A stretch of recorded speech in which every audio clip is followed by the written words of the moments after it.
It's not the place I spent my whole life.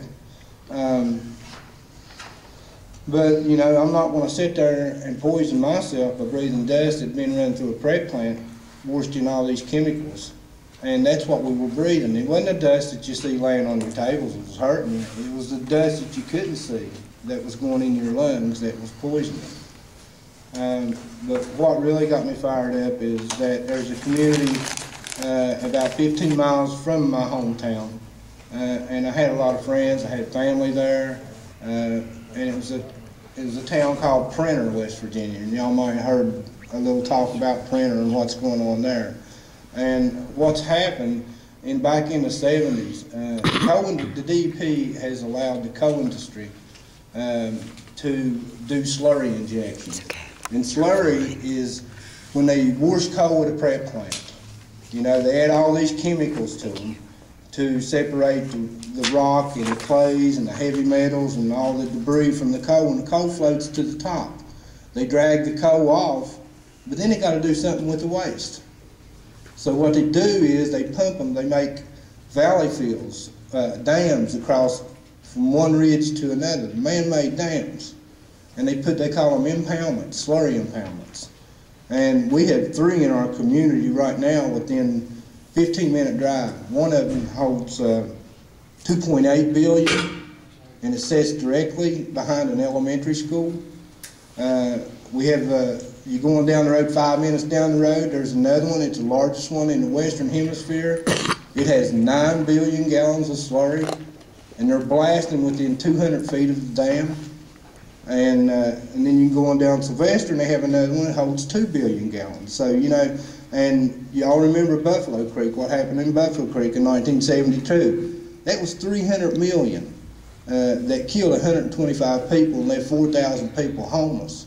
We're talking about billions, 20 times the size of Buffalo Creek. And there's 3 of them within a 15-minute drive of each other that lines Coal River. But as these ponds fill up, what they do is they inject this stuff into old abandoned underground mines. And in the community of Printer, they wasn't told that they was pumping this stuff into old abandoned mines. They wasn't told that. And these people were on well water. Well, then what they do, they bring a mountaintop removal site over top of where this stuff is stored at. And they start using these big explosives to blow the mountain up. Well, if it's shaking your house off the foundation, and it's shaking pictures off your wall, you can imagine what it's doing to the strata and the rock. And what that's done, it's let that stuff leach out of these abandoned mines and get into the aquifer and get into these people's well water. I've been in people's houses where the water looks like coffee. And I mean, one of the first houses I went to, the water was solid black.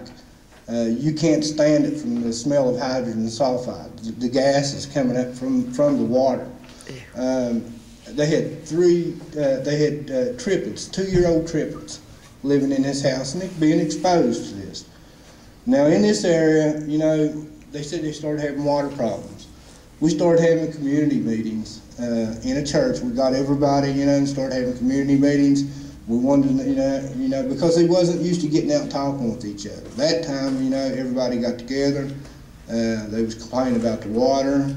We sent a notepad around wanting them to write down some of their health, you know, the impacts on their health. And we did not believe it when we started looking at it and seeing how many cancer clusters there was. In one area where there's 12 houses, there were 6 people who had brain tumors. Everybody, about 80% of them had their gallbladder took out. This stuff is so corrosive that it eats the enamel off the young kids' teeth.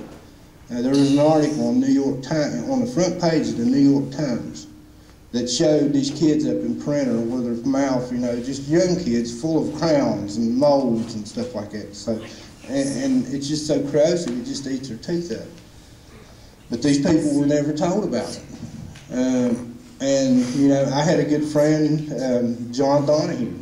You know, back in the early 90s, I'd go talk to him. He lived in the same area, and I would go visit him.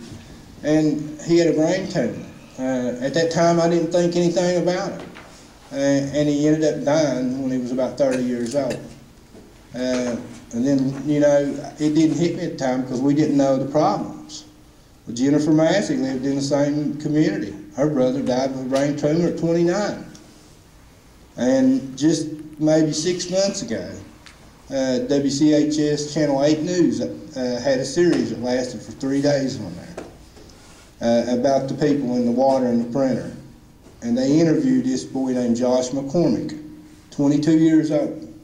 The only thing he ever did was drink a gallon of Kool-Aid from his well water every day. He had been having chemo. He didn't have no hair. And all his hair done fell out. And they interviewed him right there in the hospital. And before they could get that aired on the station, on TV, Josh had already passed away. I mean, these people are dropping like flies up there because they've been contaminated with these heavy metals. We have a little short clip here that shows you a little bit about Printer, where I work with some folks up in Printer. We're going to show that now. It's part of a movie we had out, the name of it's Coal Country. I don't know if anybody's seen it or not, but we're just going to show you just part of what's going on up in Printer. Oh, I need my plier. Hang on. Let me get